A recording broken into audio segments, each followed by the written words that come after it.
میں نے ضیاء الحق کا زمانہ دیکھا بہت اس کے ساتھ اچھے طریقے سے. میں ذاتی طور پر یہ سمجھتا ہوں کہ ضیاء الحق مرحوم وہ واقعتاً شریعت نافذ کرنا چاہتے اور جو بھی ان کے پاس جو طریقہ کار ہو سکتا تھا طاقت استعمال کرنے کا، ادارے بنانے کا، قانون سازی کا، آئین میں تبدیلی کرنے کا، علماء کرام کو آگے لانے کا، وفاق المدارس کی سند کو جو MA کے برابر قرار دیا وہ بھی اسی نیت سے انہوں نے کیا تھا ساری. وہ ایک ایسی چیز ہے کہ وہ آرمی چیف بھی تھے، صدر بھی تھے اور مذہبی آدمی بھی تھے.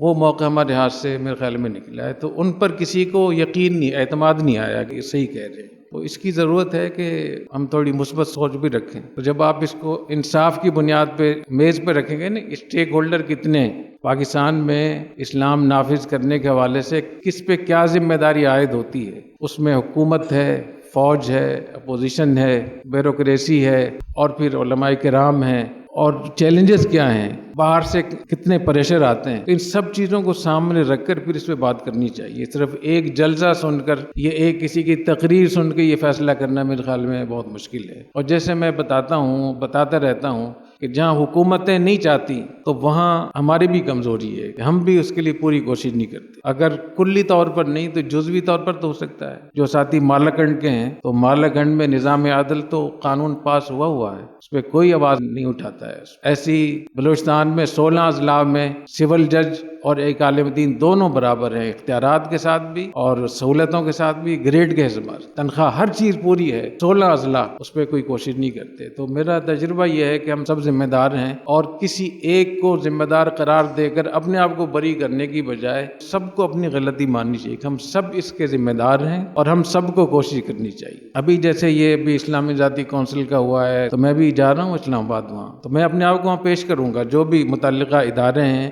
یا مولانا فرمان صاحب ہیں، جو لوگ بھی ہیں، کہ ہم اس کے لیے حاضر ہیں. جامع ترسیح سے کیا چیز آپ کو چاہیے، تو اس طریقے سے اپنے آپ کو پیش کرنا چاہیے. ہم اس پہ جھگڑ لیتے ہیں کہ مسٹروں کا قصور ہے، وہ کہتے ہیں ملاؤں کا قصور ہے، اسی میں جھگڑا، وہ اس کے ذمہ لگا رہے ہیں، وہ اس کے ذمہ لگا رہے ہیں. اس کی بجائے مطلب کی بات ہمیں کرنی چاہیے. ضیاء الحق نے جب یہ اعلان کیا تو ضیاء الحق کو قادیانی بنا دیا گیا. آپ لوگ تو سب پیدا نہیں ہوئے تھے، جتنے بھی لوگ ہیں، بعد میں اس بیچارے کو قادیانی بنائے اور پہلے کہا گیا کہ قادیانی نواز ہے، پھر سیدھا کہو قادیانی. تو وہ اپنی جو ہے نا وہ کلمہ ہی پڑھتا رہا کہ نہیں میں مسلمان ہوں. یہ بھی تو غلط ہے، بہت زیادتی کی بات ہے. کسی مسلمان کو آپ کافر کہتے ہیں، قادیانی بنا دیں ایسے ہی، جبکہ وہ ضیاء الحق جو تھے وہ ہمارے حضرت رحمہ اللہ تعالیٰ کے رشتہ دار تھے.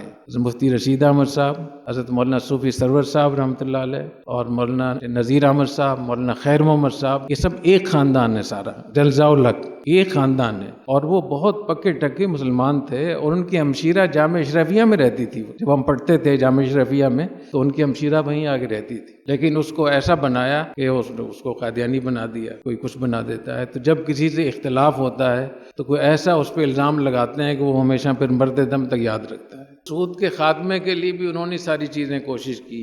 یہ مضاربہ، مشارکہ، مرابحہ اور اسلامی بینکنگ یہ اسی زمانے میں شروع ہوا. اور اسلامی یونیورسٹی جو قائم ہوئی وہاں اسلام آباد میں، قائم تو پہلے سے تھی لیکن ضیاء الحق نے اس کو ایک ایسی یونیورسٹی بنایا تھا جہاں سے ایسے لوگ پیدا ہوں جو شریعت کو بھی جانتے ہوں اور دنیا کو بھی جانتے ہوں. تو بہت وہاں بڑا کام ہوا تھا. اسلامی ذاتی کونسل کو انہوں نے فعال کیا، وفاقی شرعی عدالت بنائی، سپریم کورٹ میں شریعت بینچ بنائی، پھر علماء کی ایک شورا بنائی جس میں مولانا تقی عثمانی صاحب کی بڑی حیثیت تھی اور ہمارے استاد تھے شیخ الحدیث مولانا محمد مالک کاندلوی رحمۃ اللہ علیہ، وہ اس شورا کے چیئرمین تھے. اور پھر ضیاء الحق نے ایک دفعہ پاکستان کے اقتصادی نظام کو ٹھیک کرنے کے لیے دنیا بھر سے لوگوں کو بلایا. اس میں سعودی عرب سے بھی لوگ آئے تھے، مصر سے بھی، ہندوستان سے بھی آئے تھے. مولانا سجاد نعمانی صاحب یہ حضرات تشریف لائے تھے. تو اس میں پھر لوگوں نے جو تقریریں کی یہاں، وہ تقریریں اتنی آؤٹ تھیں اپنے اس موضوع سے کہ اس پہ کسی نے بات نہیں کی، اسی کو الٹا برا بلا کہتے رہے کہ تم ایسے اور تم ایسے اور فلاں. تو ضیاء الحق نے پھر آخر میں کہا کہ